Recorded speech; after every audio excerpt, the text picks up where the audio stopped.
সৎসঙ্গ জীবনধারা চ্যানেলের আজকের নিবেদন রাকে হরি মারেকে।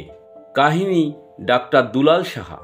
আমি ডিব্রুগড় থেকে তেজপুরে গিয়েছিলাম, তাই আদরটা একটু বেশি। মামার বাড়ির নেমন্তন্ন বলে কথা। দুপুরবেলা খাওয়ার পর একটু কাজ ছিল বলে শুইনি।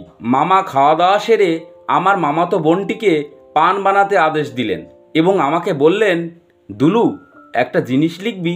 আমার জীবনের একটা বাস্তব ঘটনা। আমি নিজেই লিখতে আরম্ভ করেছিলাম, কিন্তু সময় কুলোতে পারিনি। আমি মামাকে আচ্ছা একটু দাঁড়ান বলে কাগজ কলম খুঁজে নিয়ে এলাম। মামা বলে চললেন, সেই চীনা গণ্ডগোলের সময় তোরা তখন অনেক ছোট ছিলি। আমি তখন রাঙ্গাপাড়ায় এক মহাজনের গালামালের দোকানে চাকুরি করতাম।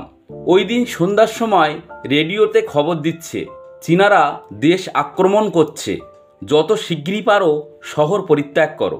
আমি বললাম, মামা সঠিক তারিখটা কি মনে আছে? মামা তারিখটা কি জানি বলে তাকের উপর রাখা একটি খাতার ভেতর থেকে একটি কাগজ টেনে বের করে বললেন, তারিখটা হলো 1962 সন 19শে নভেম্বর। সেই খবর বরাবর সকলেই শহর ছাড়বার জন্যে হুলস্থুল আরম্ভ করেছে। সন্ধ্যার ট্রেনে অনেকেই উঠল।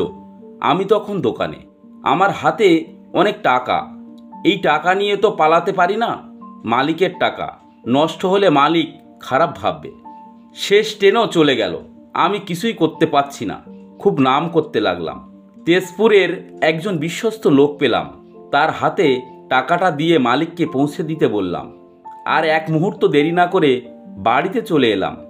পাড়া প্রতিবেশী কেউ নেই। বাড়ি গিয়ে দেখি জুথির মা জুথি ও অসিতকে কোলে নিয়ে কাঁদো কাঁদো হয়ে ঠাকুরের সামনে বসে আছে।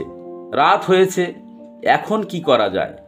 আমি জুথির মাকে বললাম, দেখো ঠাকুর কি করেন, এখন তাড়াতাড়ি খেয়ে নাও আর প্রয়োজনীয় জিনিস সাথে নিয়ে নাও। যাই হোক, সুটকেস বেডিং বেঁধে শেষ রাতে স্টেশনের দিকে রওনা দিলাম। ওখানে গিয়ে দেখি লোকের ভিড়ে প্ল্যাটফর্মে দাঁড়ানোর জায়গা নেই। ছেলে মেয়েদের কান্নাকাটিতে এক সাংঘাতিক পরিস্থিতি সৃষ্টি হয়েছে। সকাল 6:30 নাগাদ একটা ট্রেন এলো, তাও মালগাড়ি, আর মানুষ ভর্তি। এত ভিড় যে মেয়ে মানুষদের পক্ষে ওঠা ভারী অসম্ভব ছিল। আমি ছোট ছেলে অসিতকে গাড়ির ভিতরে একজনের হাতে দিয়ে ওদেরকে নিয়ে উঠব বলে অন্য একটি কামরার দিকে যাচ্ছি, আর অমনি গাড়ি দিল ছেড়ে। সে কি তুফান স্পিড! হায় রে, আমার ছেলেকে হারালাম, কার হাতে দিলাম? আমি যে তাকেও চিনি না। মনের ভিতর চিৎকার করে উঠল, ঠাকুর তুমিই জানো। আর আমিও গাড়ির পেছনে পেছনে ছুটতে লাগলাম। আমার তখন খেয়ালই ছিল না আমি কি করছি। রেলগাড়ির পেছনে ছোটা কি মানুষের পক্ষে সম্ভব? আমি কিন্তু দৌড়াচ্ছি আর দৌড়াচ্ছি। প্রায় মাইল 2 ছুটে যাওয়ার পর একবার রেলগাড়ির দিকে তাকিয়ে দেখি রেলগাড়িটি থেমে আছে। আমার মনে যেন সাহস পেলাম। ঠাকুরের প্রতি আমার বিশ্বাস যেন আরও গাঢ় হয়ে গেল। আর খুব বেগে নাম করতে করতে দৌড়ের বেগ আরও বাড়িয়ে দিলাম। সেই মুহূর্তে আমি রেলগাড়িটির নির্দিষ্ট কামরায় পৌঁছালাম। একটি লোক বললেন, ও দাদা, এই নিন আপনার ছেলে। আমি হাত বাড়িয়ে বুকে জড়িয়ে নিলাম আমার ছেলে অসিতকে। আর তখনই গাড়িটি চলতে আরম্ভ করলো। আমি মনে মনে ভাবলাম, ঠাকুর তোমার কি অদ্ভুত দয়া। যাই হোক, ঠাকুরের নাম করতে করতে আবার স্টেশনের দিকে দৌড় দিলাম।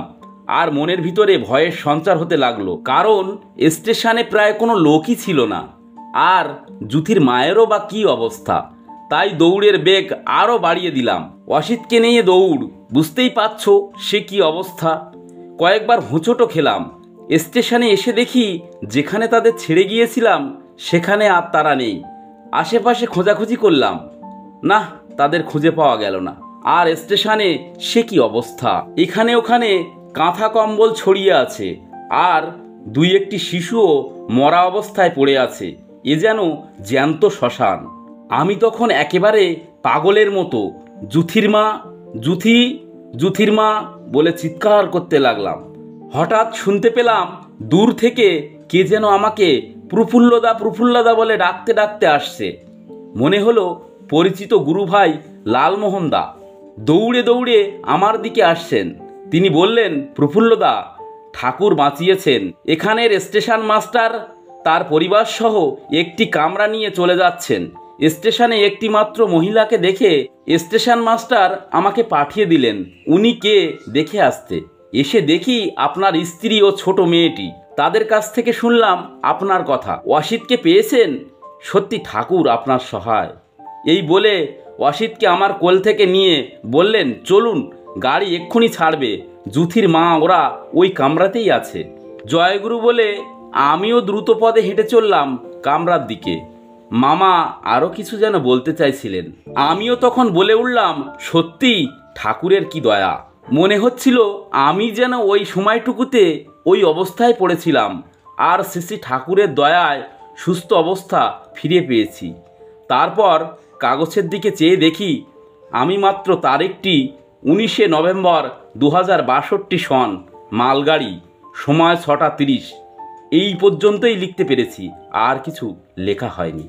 সৎসঙ্গ জীবনধারা চ্যানেলের পক্ষ থেকে সবাইকে আন্তরিক জয়গুরু। বন্দে পুরুষোত্তমম।